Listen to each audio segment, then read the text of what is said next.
I'm curious, just to jump a little bit, but in terms of your relationship now with your dad, so it sounds like, he wasn't there as much as maybe you would have liked. And do you have a good relationship now, now that you're older and you're a dad yourself? Like, what's that like? Well, okay, so in my 20s, I realized I'm the only one who's going to participate in this relationship. So I have to make the effort. So I started driving out there and going at it. By the way, we never saw him much until my sister got a license. Once she got a license, then it was great because, we would go to Jersey for the weekend. So it was a great, we'd get away, we could load up in the car and go. So we were there more often.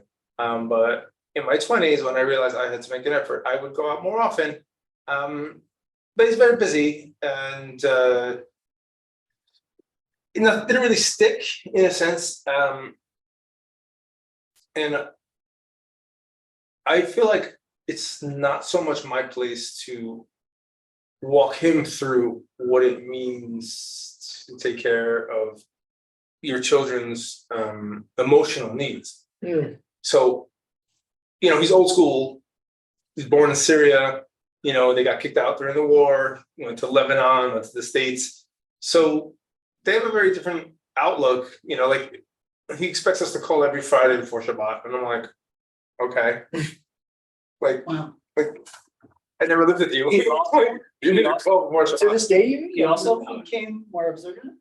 No, he's traditional. That's okay. So Traditional Friday night. Right. Like, wake up early and go to school, but then, also drive to school and Shabbat. Maybe not Shabbat. I don't know where he stands anymore. I never really lived with him. But yeah, so now it's like it's okay. Like he doesn't demand it in a sense that he writes on the group chats like so he starts doing that. He says Shabbat Shalom to everybody and he wants to be involved, especially going through his second divorce. I think it also had an effect on him, and that's when I feel like he definitely remembered that he should cultivate this relationship with his kids from his first marriage. So there was a little bit more of a presence. There's quite a bit. And with my sisters, he's there a lot. Being in the States, he does. He's very involved with my sisters, my mom's kids. But because I live here, I guess that has some sort of difficulty. I don't know. It could also be, maybe he's easier with a female than the male. Sorry?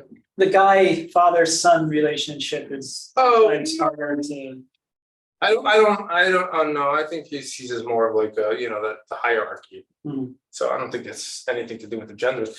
I just think that he thinks that everything's great. And I know because I'm thinking like, okay, well, he's getting older. Am I supposed to like try like what what am I supposed to do? So I talk, we talk from time to time. I'll message him. When he writes in group chats, I'll respond. But like, I just feel like that ship has sort of sailed, and if it hasn't, it has to come from him, in a sense that I'm not the one who's looking at the end, who sees the end near. And it's like, oh man, I should probably make all of these changes or preparations that all mankind does. When you're getting close to the end, you start to realize what's important and what's not, and what relationships you should have enriched and cultivated. So it's like futile if I were to kind of broach that. It's like it's too intrusive. It's also too intrusive. Like I'm gonna come to him and be like, listen, you're getting. We should really catch up. Let's go have a catch. I mean, like, right? Right. So like, Right. but I definitely feel that again, and it's all like cyclical because I refuse to then leave my son in the dark about everything because I don't want him, to be lacking, Right. like social norms and just general knowledge, and also coming to me if he has you know, issues and stuff, and he's very comfortable coming to me. Like, I would never go to my dad because it just wasn't well, I'm not accustomed to it. Right. So, Does he ask you about your dad? Like, does he ask about his grandfather or, yeah, my grandfather, or his my grandfather? father, you know, he's involved. Before Corona, he came a little bit more. But now, you know, I haven't seen him since before Corona. Mm. And, you know, also grandkids are a little different. Like, Mm. so I noticed also once I had a kid, it was like, oh, we got him something. I'm like, what about me? It's like skipped right over.